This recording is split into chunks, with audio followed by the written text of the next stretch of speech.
A word from our sponsors. Philo Ads brings performance-focused CTV advertising to brands of every size. With over 900 million ad impressions each month, no minimum spend, and a brand-safe environment, Philo Ads makes it easy to scale your campaigns with confidence.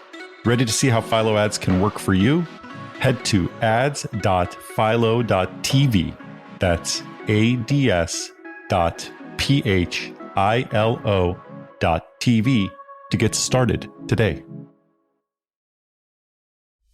This podcast is brought to you by AudioHook, the leading independent audio DSP. AudioHook has direct publisher integrations into all major podcast and streaming radio platforms, providing 40% more inventory than what could be accessed in omnichannel DSPs. What's more, AudioBook has full transcripts on more than 90% of all podcast inventory, enabling advanced contextual targeting and brand suitability. AudioHook is so confident that in addition to CPM buys, they offer the industry's only pay-for-performance option, where brands can scale audio and podcasting with peace of mind knowing they are only paying for outcomes. Visit audiohook.com to learn more. That's audiohook.com.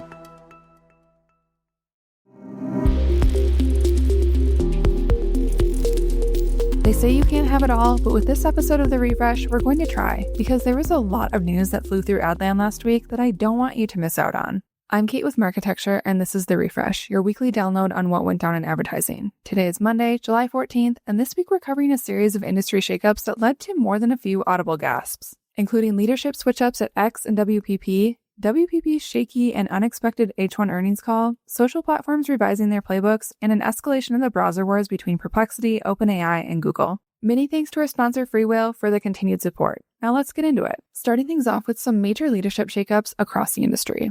Linda Yaccarino's departure from X probably takes the cake as the biggest shocker, both at the fact that she was finally leaving and at the fact that she didn't do it sooner. After a strong tenure at NBC Universal, she joined X in May of 2023 primarily to lead the crusade to regain advertiser trust after it had largely been torched by Elon Musk. Anyone who's been following X and Elon's antics know that Miss Yaccarino was fighting an ongoing uphill battle. But however you feel about her time at X, it's hard to say she didn't put up a pretty good fight, providing a positive attitude and stability in the middle of ongoing chaos.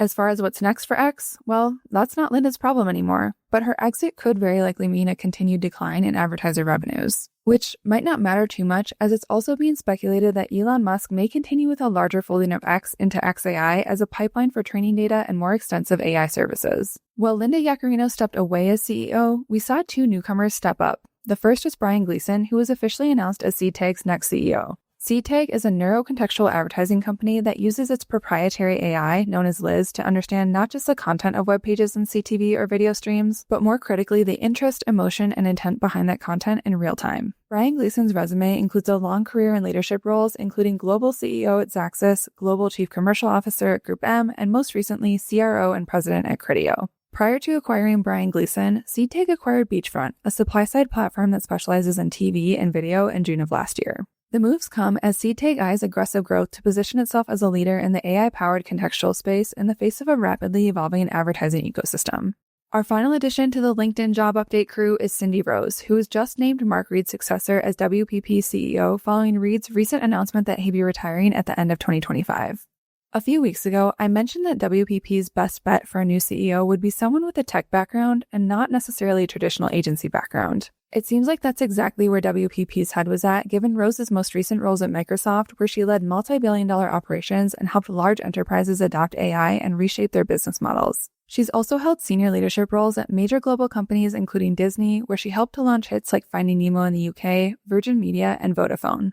WPP's chair, Philip Jansen, affirmed their selection and confidence in Rose's ability, stating, "Her expertise in this landscape will be hugely valuable to WPP as the industry navigates fundamental changes and macroeconomic uncertainty." The move reinforces WPP's intention to transform into an AI and tech organization as it tries to regain momentum and profitability in the wake of a pretty rough past year. Speaking of tough times, WPP hosted an unscheduled H1 earnings update late last week, led by Mark Reed.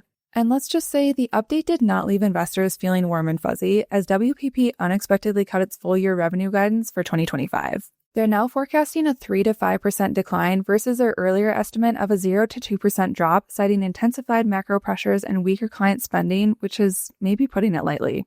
Major client losses like Coca-Cola's $700 million North America media business, Paramount, and Mars have especially hurt the agency's business despite wins with Heineken and Levi's. Outgoing CEO Mark Reed emphasized that WPP will keep investing heavily in AI and data, such as its just over $400 million annual spend on WPP Open, its proprietary AI-driven media activation platform, and its recent InfoSum acquisition to retool for future growth amid fierce competition from rivals like Publicis Group. Moving over to our social shakeups with news from Threads, Instagram, and YouTube. First up is Threads, whose daily app users are seriously gaining on X's. Meta's Threads is quickly closing the gap on X, with mobile daily active users jumping to 115 million in June, up nearly 128% year over year, while X's mobile base has dropped to around 132 million, down about 15%. In the US, Threads now has over 15 million daily app users compared to X's 23 million, signaling a real threat to Elon Musk's platform. X still dominates on desktop with nearly 146 million daily visits versus Thread's modest 7 million, but the overall momentum is clearly shifting. The app's steady growth is being fueled by the introduction of more creator-friendly features, although some users may debate you on the friendly part of that statement, and Meta's strategy to siphon disillusioned Twitter users seeking a more stable alternative.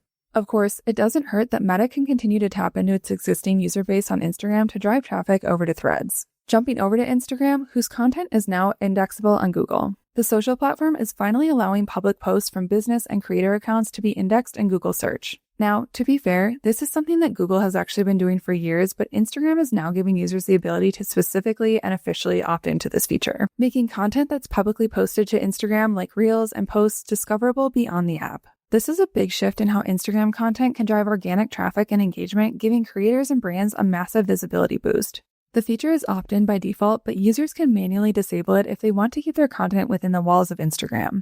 This announcement should compel you as an advertiser to revise your content and SEO strategy if you haven't already to incorporate social search and social SEO best practices. Finally, we have YouTube, who seems to be siding with humans instead of machines as they tighten monetization rules for AI content. They announced updates to their creator policies to ban fully AI-generated or faceless content from its partner program, meaning this content can't be monetized. The change is meant to protect authenticity and curb low-quality spam as generative video tools become more widespread. The changes should serve as a warning signal for creators experimenting with or looking to capitalize on the AI wave, especially considering YouTube's creator program is known for being one of the more lucrative programs when compared to TikTok and Instagram. All right, to close things out, let's talk browser wars, with both Perplexity and OpenAI making moves this week, promising radical shifts from traditional web surfing. Perplexity finally released their Comet browser, which is immediately available to its premium users. Comet blends AI-powered search with an always-on assistant that summarizes pages, remembers what you're doing across tabs, and even helps with tasks like booking meetings, all while prioritizing privacy. OpenAI's rumored browser will offer a similar experience, layering in a ChatGPT-like interface and an operator AI agent to handle form fills, reservations, and other web tours autonomously. Unlike traditional browsers that rely on static clicks and links and disjointed web experiences, these AI browsers make browsing conversational and proactive, paving the way for new ad opportunities like sponsored answers, in-assistant brand offers, or real-time context-based placements that tap into deeper user intent. Whether or not Perplexity or OpenAI will be able to capture meaningful market share from Google remains to be seen. However, their ability to build a system that directly integrates emerging AI capabilities into a fluid system rather than siloing them into disjointed tools could be a major selling point for consumers if Google doesn't get to them first. Personally, I've been a bit surprised to see Google continue to lag here, although they are walking a fine line between advancing their capabilities forward while not alienating users and potentially advertisers. All right, I think we did it. We got to have it all by covering all of the headlines that happened this past week in advertising. That's all for this time. Thanks for joining us for the refresh, and we'll catch you next week.